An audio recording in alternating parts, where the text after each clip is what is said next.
15 in a union. I said 15 in a union. 15 in a union. That's for my union folks. I'm Lisa Wheeler Brown, and I'm running for St. Pete City Council, District 7. Woo-hoo! All right, so you asked for two things that I have volunteered my time for. Many of you remember when in April of 2009, when Paris Whitehead Hamilton was murdered in her home, I created a program from the Florida Holocaust Museum called Speak Up, Speak Now, where we go into the communities over the summer for 8 weeks and teach the inner city youth what it is to be an upstander and not a bystander and speak out for an injustice. I still volunteer with that program. Another thing that I do, education is very important to me. My grandkids go to one of the failing schools within our area, and I volunteer on the PTA. I am a treasurer. I'm Lisa Wheeler Brown, and I'm looking for your vote. Thank you.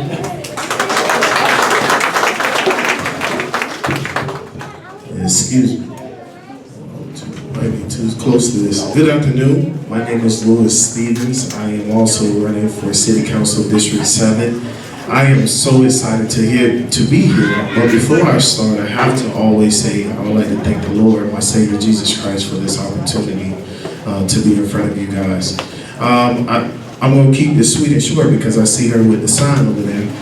I have worked for the Pinellas County School Board. I'm still employed there. I am a behavior specialist at Campbell Park Elementary.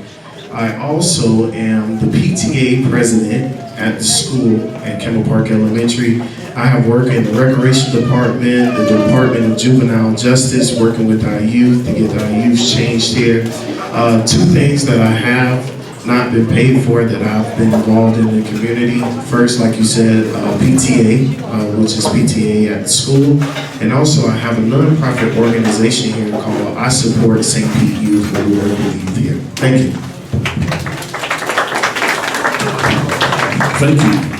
All right, now, audience members, you've been introduced. I will ask something of you. Each one of you should have one of these very wonderful question cards. Those of you who have attended city council meetings because you are outstanding citizens understand what this is, what we would like for you to do in order to become a part of what we're doing here today. Is write down one question that can be answered with a yes or no.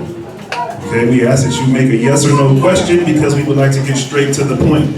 We don't want any pontificating, any politicking around the answer. This will be something that they will answer directly with a yes or no. And I repeat, please make it one sentence because it is hard to make a yes or no answer with a paragraph or an essay. Okay, one sentence, yes or no question, and at the end we will have the lightning round Q&A. We will have each of these candidates answer the yes or no question to the best of their ability in order to satisfy your curiosity. So if you have not received one of these, right there in the back, somebody wave your hand. You can pick one of these up in the back. There she is, the lovely young lady with the red jacket. Grab one of those from her, and they'll bring it on up.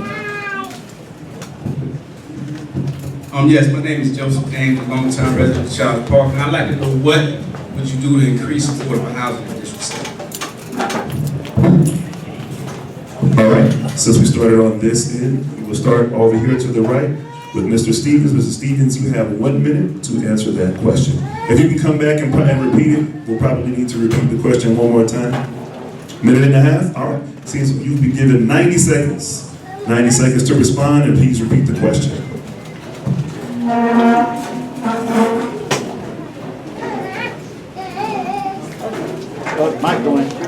Hello?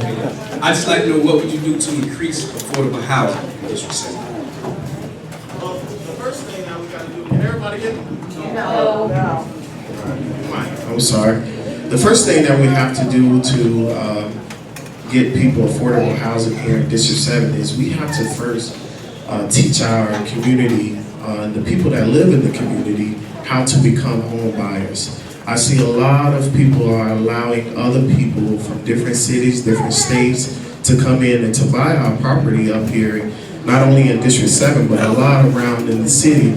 So we have to first work on how are we going to teach our people how to become home buyers and what programs are also offered out there in order for our citizens to become home buyers here in the city of St. Petersburg.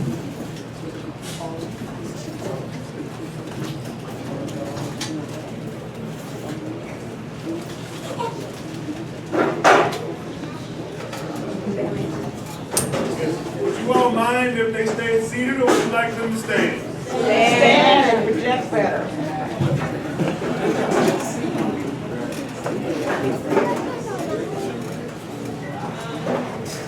So the question, as I understood it, was what would I do to increase affordable housing in District 7? Well, we have all seen the effects of the recession and the mortgage crisis that created a lot of abandoned homes now. So one thing, once I get on council, that I would like to do is rehabilitation of these homes and make them affordable to where people can actually live in them again and afford them, and they're safe to live in. Another thing that I would like to do is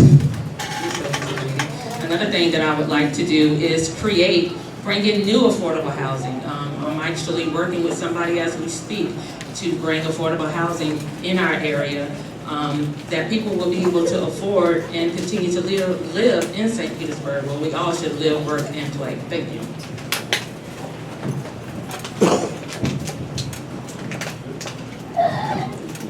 Thank you. On affordable housing issue, one of the most primary, basic, fundamental things is to be able to have a home that you can take care of that brings stability to your family. I'm looking at affordable housing options that both the public and the private can work together in developing.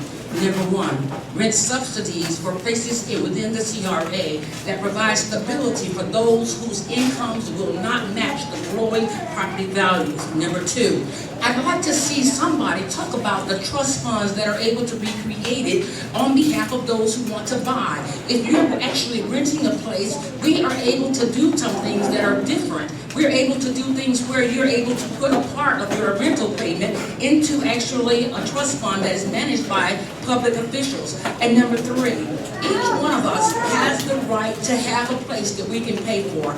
Rent subsidies, our average is at $9.49 for our low-income families, and over 50,000 people are paying over 30% of their income, and 40% of those are the elderly. The elderly is the hardest hit population in our region for those who cannot afford a home. While we're building downtown, while we're building stadiums, let's build mixed economic use, not just mixed use, mixed economic status, so that people of different economic bases can still live in the same place and enjoy the same things.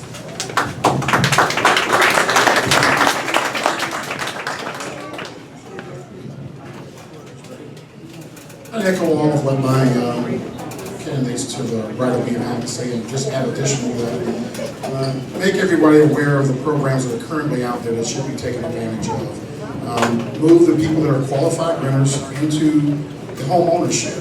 FHA has a program we can move folks into.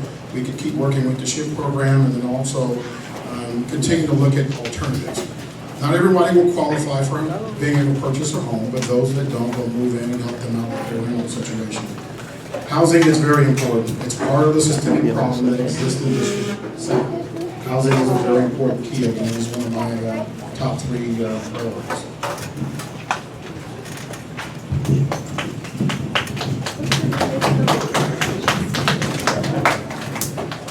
You know, affordable housing is one of those things that everybody deserves the right to have here in St. Petersburg. While I was out at the listening tours that the city did about the budget over the summer, more than half the comments were about affordable housing and what the city's doing across all neighborhoods. And one thing that we don't talk enough about is bringing in companies in business that are going to offer a good, sustainable living wage job. The more business we can bring in, the more opportunity we'll all have. And we need to reward them for hiring folks from within District 7 and then paying them a living wage. You know, outside of that, there are a lot of out-of-town owners that don't care about the property that they have. We need to hold those folks accountable so that not only we have an affordable place to live, but one that's energy efficient, one that's attractive for folks to live in and feel proud of. We need to offer support for all of the residents throughout District 7 and give them that opportunity. You know, the Pinellas County study on the different areas of town where we need better support It talks about the lack of good, clean places where people can afford to live. And we need to just continue to build on that and make that part of our conversation every day. Thank you. We'd like to have a question regarding economic opportunity. District 7 is right at the heart of the new redevelopment area. District 7 is right in the heart of the new community redevelopment area. That means $billions of dollars is going to come into this area for growth and redevelopment. If you're elected as council member, what are you going to do with the resources to make sure that District 7 is going to benefit? How are you going to utilize that money to invest in strong investments for this community to prosper? Mr. Sharpe, get ready. We're coming right back to you and going this way. Thank you. You mentioned the CRA, the Southside CRA document, and I think in the end we're going to find that that's the document that's had most effect on District 7 in our city than anything else we've done. We have an opportunity, thanks to the great work that our current council did, to allow the CRA to help not only the public infrastructure but the private. With that, it allows us to attract businesses into District 7 and then use the CRA to reward them for hiring folks in District 7 and paying them a living wage. I've had the opportunity over the past 20 years to work with 1,000 or more business owners. Small business owners that are in the town and making a difference. They want support. They need capital. They need to have the money there so they can hire people and run their business and be successful. The more we can do to bring those good companies here into District 7, we have the space available, we have all of the workforce that anybody could want. We need to attract those folks in, and the CRA gives us that opportunity to do that. And the whole point is keeping as much of that $67 million in District 7, benefiting all of the residents of District 7.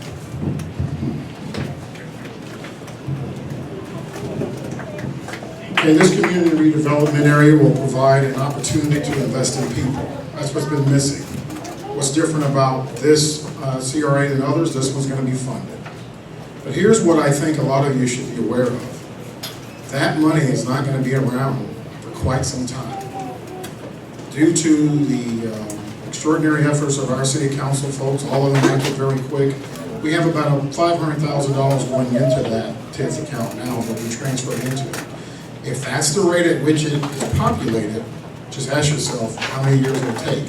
Can't start bonding against it until you get up around 2 million consistently. So this won't happen overnight. But this systemic problem won't be cured overnight.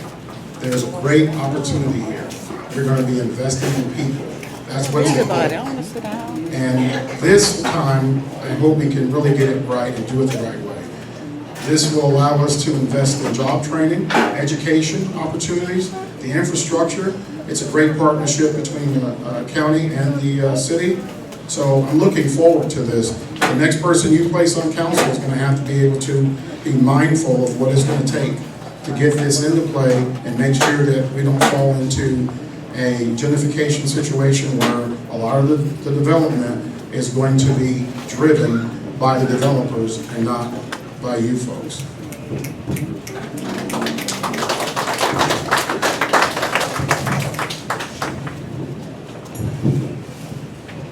I had the opportunity to serve with Pinellas County Community Development, building homes, helping people get out of dilapidated homes and new homes.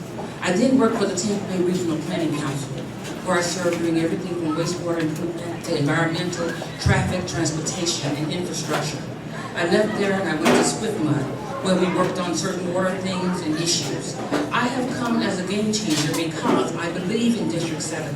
This has been my home. From Melrose to Barbour to Childs Park, did I say Barbour?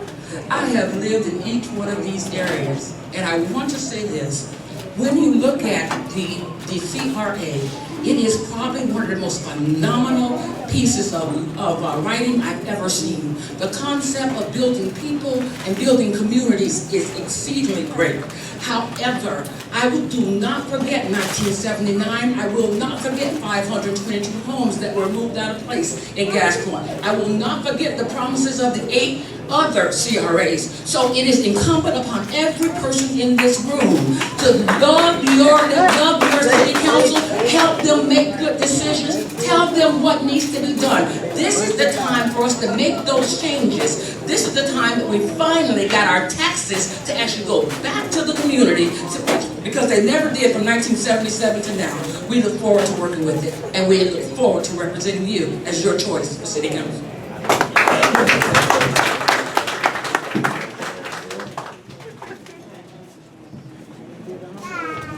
Okay, I'm just making sure you're resetting me.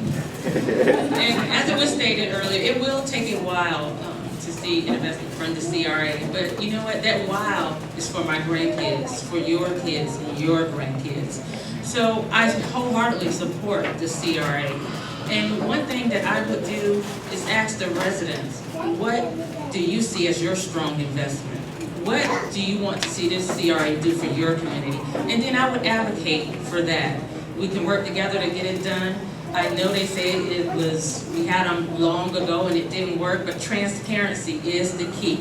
We have to continue to educate the community on CRA, because I ran into a lady while canvassing, and she thought the CRA was going to take her home away because she was elderly and it was a little unkempt. And I said, no, ma'am, that's not going to happen. So we have to continue to educate and be transparent, and I want to hear from you. What is your strong investment? Thank you.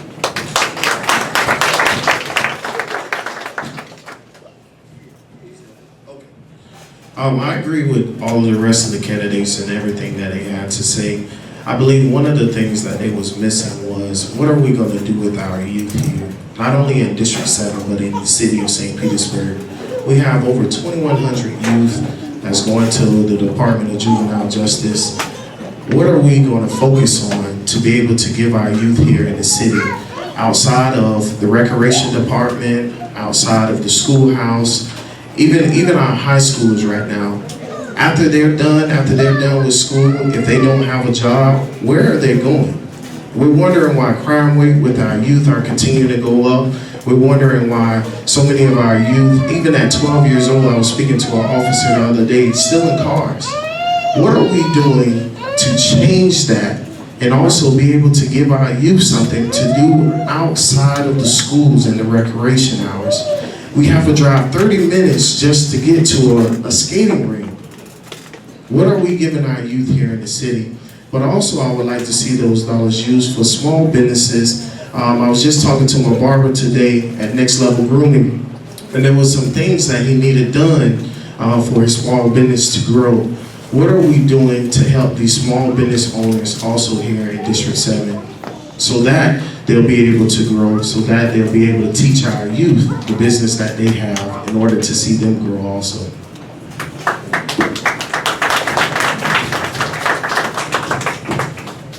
We'd now like to approach the topic of police overreach. Mrs. Stevens, we're going to begin back with you. If we could have Desmond.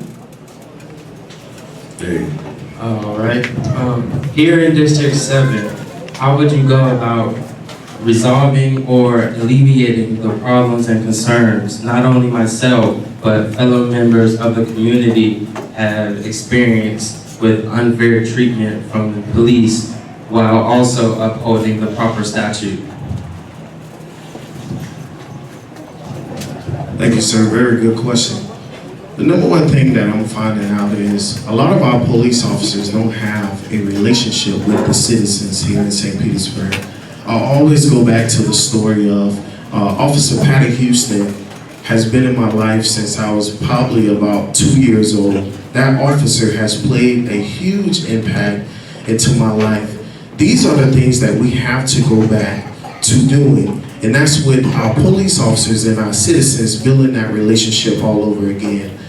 We need our officers to be more valuable in the community. We need more events that our citizens are able to come out, meet our officers, be able to talk to them, let them know, hey, we're just normal people just trying to keep the city safe.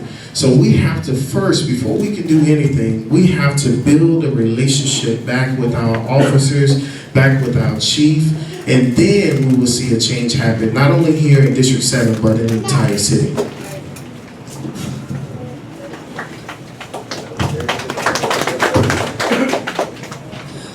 Well, first of all, I want, if there is a resident that ever feels like they are a victim of police brutality, we have to educate our community because you do have rights. You can go there and file a report against an officer that you think treated you unfairly or was very excessive.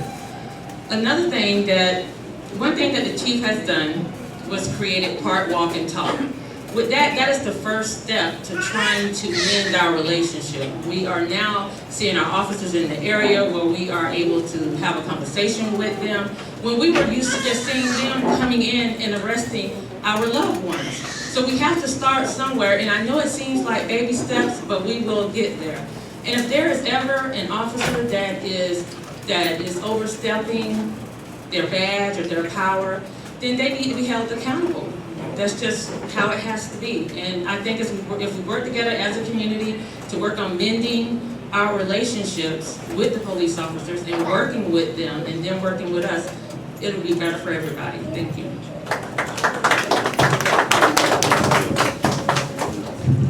Thank you. In looking at officer overreaching, one of the things that I'm reminded about is the teens that were in my home as foster children. Many of them had negative opinions because they never knew an officer personally. When we had small riots in the city, I remember one young man, he was just stopped because he had needles that he normally gave his grandma for insulin after school every day. Police overreaching just simply means that somehow or another you have attributed to me something that evil that I have not done. And that means that I'm now treated as though I'm an offender when I'm simply a citizen. One of the issues I believe that has been stated is relationship. But the second issue is, what do we do to reward officers for doing a good job? When 365 days passed, 12,000 arrests for nonviolent, 2,000 for violent crimes in our community happened on our behalf. What are we saying to them when one incident happened that wasn't good? I believe we must do both prongs in order to call ourselves a community that's really genuinely concerned and respect the families of those officers who show up at our doors every time we call. We need to do both.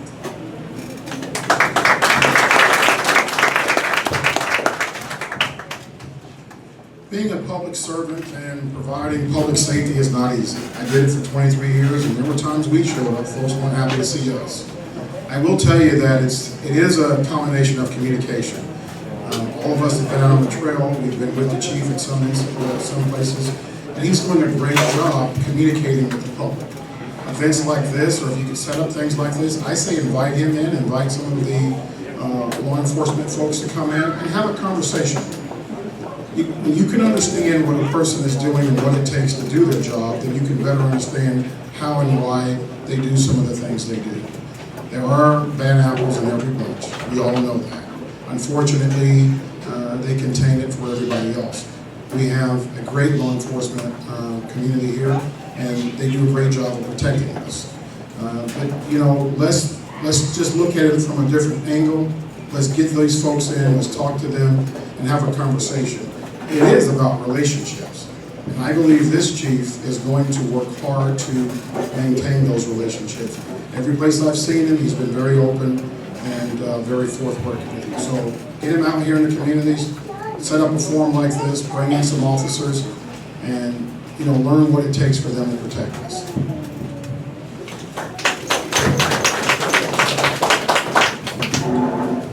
For the past 8 years working with our neighborhood and our community officers, we've had an opportunity to build strong relationships that help all of our neighbors build that line of communication with the police department.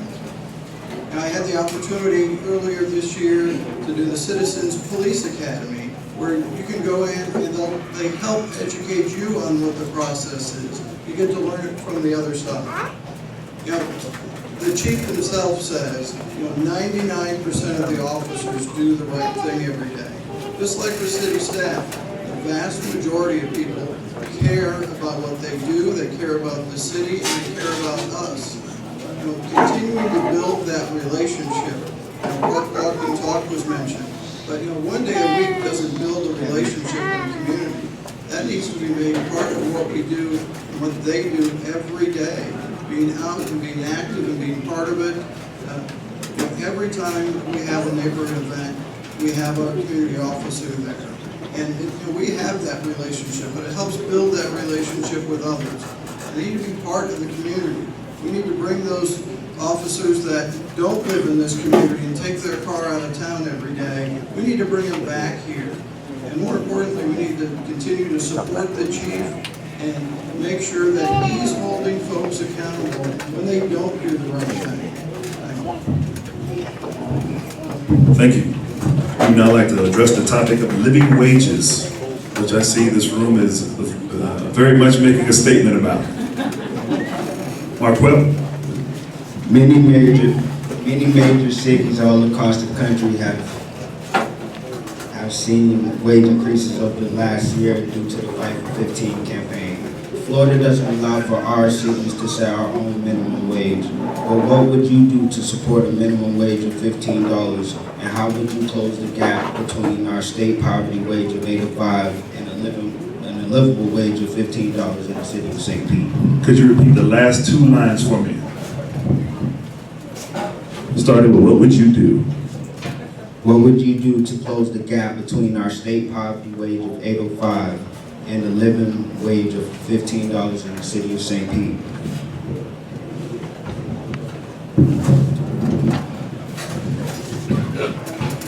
You know, getting folks out of poverty here throughout St. Petersburg, because it all works together.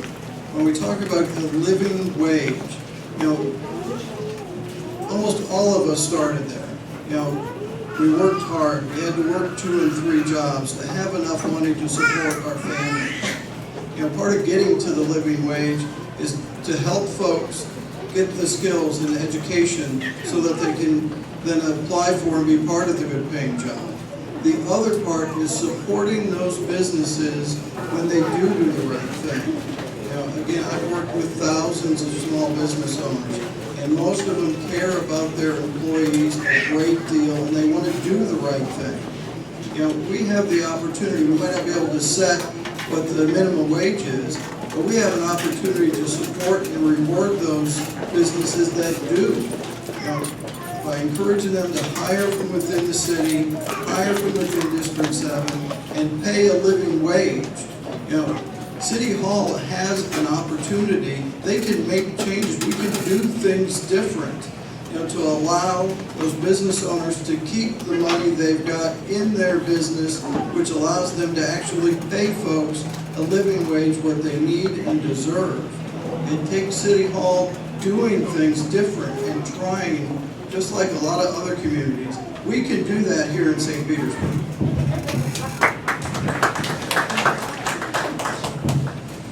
Thank you. Well, first of all wealth comes from labor, and all labor has dignity. Anyone working should earn a living wage. What you've done here and what you started on, you have to continue. As a bargaining agent for the past 20 years, I've bargained for middle-class wages for my members, very successfully. I currently serve as a bargaining agent and work throughout Pinellas and Pasco County with a lot of the cities and the municipalities in the area. I'm bargaining with St. Pete. I see some of the press if that question came up. But, and I won't be able to do so as counsel anyway. But you have to organize. That's my advice to you. That's what we do. I am a card-carrying union member, AFL-CIO, IAFF. That's why we can do the things we do up here. I want to tell you that you need to organize, keep moving forward. As a council person, the city employees we do have, I say we keep raising that wage up as best we can to get it to that level. That's something we can control.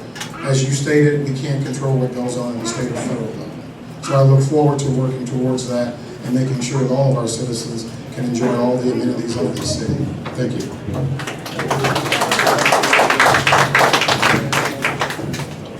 There is something we can control. In our CRA, we're going to be looking for developers, builders, people who say they're interested in coming to our community.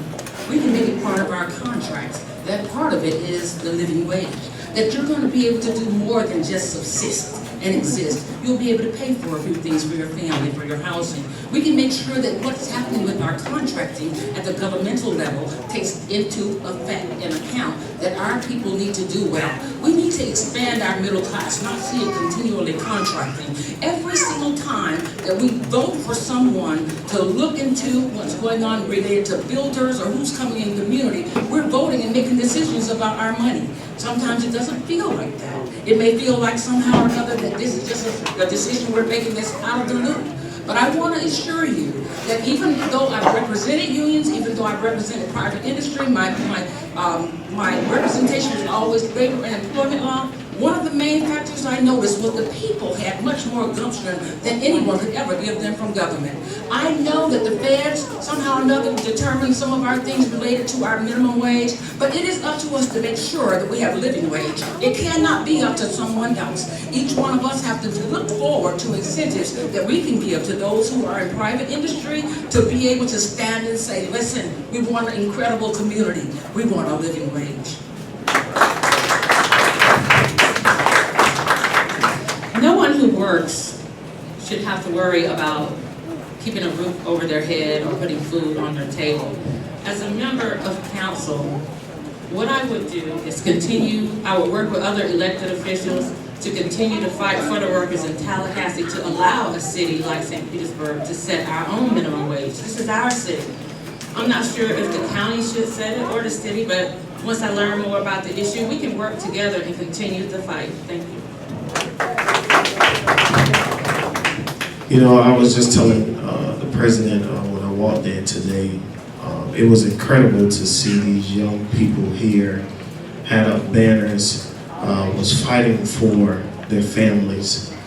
When you've been able to go into a community and you see a single mother has 2 or 3 kids, she's fighting for her kids for all she knows. When you see a grandmother that had to take the responsibility to be able to take care of her grandkids because the mother and father for some reason didn't have a chance to step in. When you go inside of a school every single day and you have kids that don't know how they're going to eat, wear the same uniform every single day, something has to change. And we have to start with our business owners here in the city of St. Petersburg, letting them know that they need to take a stand with supporting these people to make sure that they are to afford an affordable wage, and also a wage that will be able to take care of not only them, but their families to come. Thank you. Thank you, candidates. All right, my very patient audience members, we are about halfway through this initial Q&A session. I want to give everybody an opportunity to take a breather. Everybody can stand up, take a breather, take a drink of water. We have quite a number of people in the back. Feel free now to fill in these seats. You do not have to stand. I see at least 15 seats that are scattered about here.